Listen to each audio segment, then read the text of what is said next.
পঞ্চম শ্রেণী প্রিয় শিক্ষার্থী এসএলদার স্যার ইউটিউব চ্যানেল থেকে তোমাদের সবাইকে স্বাগতম। আজকে তোমাদের জন্য আরেকটি নতুন ভিডিও নিয়ে এসেছি। বাংলা মডেল প্রশ্ন, রায় ও মার্টিন প্রশ্ন বিচিত্র 8 নম্বর সেট, প্রথম পর্যায়ক্রমিক মূল্যায়ন 20 মার্কের একটি স্কুলের প্রশ্ন। আমি বিশ্লেষণ সহ সম্পূর্ণ সমাধান দেখাবো তোমাদের এই ভিডিওতে। কাজে তোমরা যারা এখনও আমার চ্যানেলটিকে সাবস্ক্রাইব করনি তারা এখনই চ্যানেলটিকে সাবস্ক্রাইব করে বেল আইকনটি প্রেস করে দাও এরকম আরও অনেক ভিডিও পাওয়ার জন্য। তোমরা আমার ইউটিউব চ্যানেলে সকল বিষয়ের এই পঞ্চম শ্রেণীর প্রশ্ন এবং উত্তর এবং অধ্যায় বাই অধ্যায় বিভিন্ন বিষয়ের সমাধান দেখতে পাবে। যাই হোক, আজকের আলোচনা হচ্ছে তোমার বাংলা 8 নম্বর মডেল প্রশ্ন। এটা হচ্ছে Chandannagar municipal corporation school cluster এবং বন্ত্রা MSPC হাই স্কুল, অর্থাৎ দুটো স্কুলে এই প্রশ্নটি এসেছে। তা আমরা প্রথম প্রশ্ন যদি দেখি, সঠিক উত্তরটি বেছে নিয়ে লেখো। এতোয়া শব্দের অর্থ কী? এতোয়া শব্দের অর্থ রবিবার, সোমবার, বুধবার না ছুটির দিন? আমরা যদি দেখি এখানে উত্তরটা, তাহলে দেখব যে এতোয়া শব্দের অর্থ হচ্ছে তোমার হলো রবিবার, অর্থাৎ আমার রবিবার। ক নম্বর উত্তর কারেক্ট হবে। এরপরে সুরবীর ছিলেন একজন সর্দার, আদিবাসী রাজা, বনজীবী না যাত্রা শিল্পী?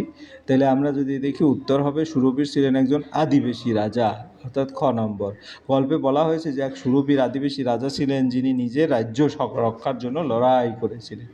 গল্পের মধ্যে থেকেই কিন্তু নেওয়া। জোনাকি এক ধরনের পাখি, মাছি, পোকা, খেলনা? হ্যাঁ, জোনাকি এক ধরনের পোকা, তাহলে আমরা উত্তর গ নম্বর দেব।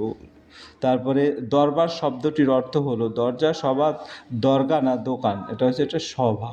দরবার শব্দটির অর্থ হচ্ছে সভা, খ নম্বর।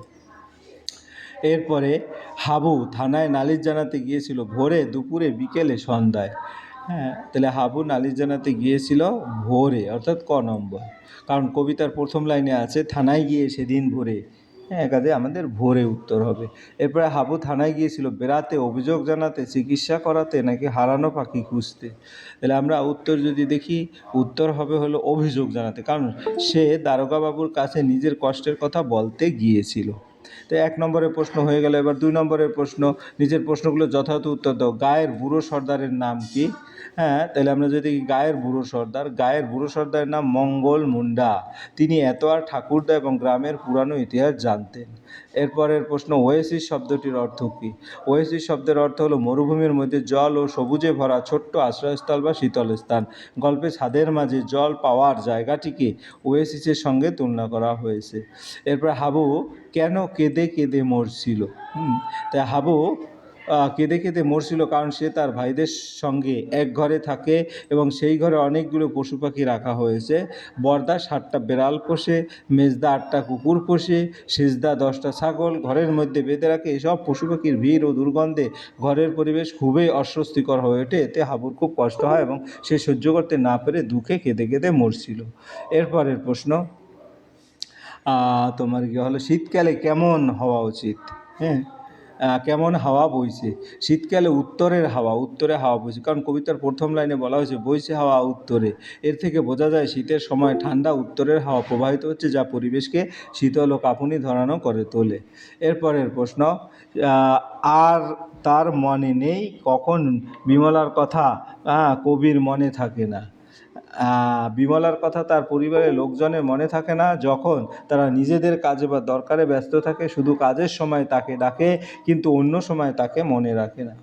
এরপরের প্রশ্ন 3 নম্বর, দরং। এটা হবে কি? এলোমেলো বর্ণগুলোকে ঠিক করে লিখতে বলছে, এটাও। তাহলে প্রথমটা হচ্ছে গাংরা রথ, অর্থাৎ দরঙ্গরা। গল্পে ডুলং নদীর আদিবাসীর নাম ছিল দরঙ্গরা। তারপর রু, অর্থাৎ আদিপুরুষ, যার অর্থ পূর্বপুরুষ বা প্রথম মানুষ। এরপরের প্রশ্ন, আমরা 4 নম্বরের প্রশ্ন দেখব। যে কোনো 2টি প্রশ্নের উত্তর দাও। এত আর প্রতিদিনের কাজের বর্ণনা দাও। তাহলে আমরা যদি দেখি এত আর কী? এত একজন ছোট্ট আদিবাসী ছেলে যার প্রতিদিন কাজ খুব কষ্টে। সে বাবুর বাড়ির গরু, ছাগল ও মোষ চড়ায়, মাঠে নদীর চরে নিয়ে গিয়ে পশুগুলোকে ঘাস খাওয়ায়, শুকনো কাঠ, পাতা, টেকো, আম, শাক ও মাটির নিচ থেকে মেটে আলু কুড়িয়ে আনে। এগুলো সে একটি বস্তায় ভরে বাড়িতে নিয়ে যায়। মাঝে মাঝে নদীতে জাল পেতে মাছ ধরে। সে নিজের ঠাকুরদার জন্য খাবার জোগাড় করার কথাও ভাবে। এত ছোট বয়সে তাকে অনেক দায়িত্ব নিতে হয় এবং সে খুব পরিশ্রমী ও চঞ্চল ছেলে। এরপরের প্রশ্ন, বালক রবীন্দ্রনাথ প্রধান ছুটির দেশ কী ছিল? তিনি তার বাড়ির নিচের তলায় বারান্দায় বসে রেলিংয়ের ফাঁকে দিয়ে কী দেখতেন?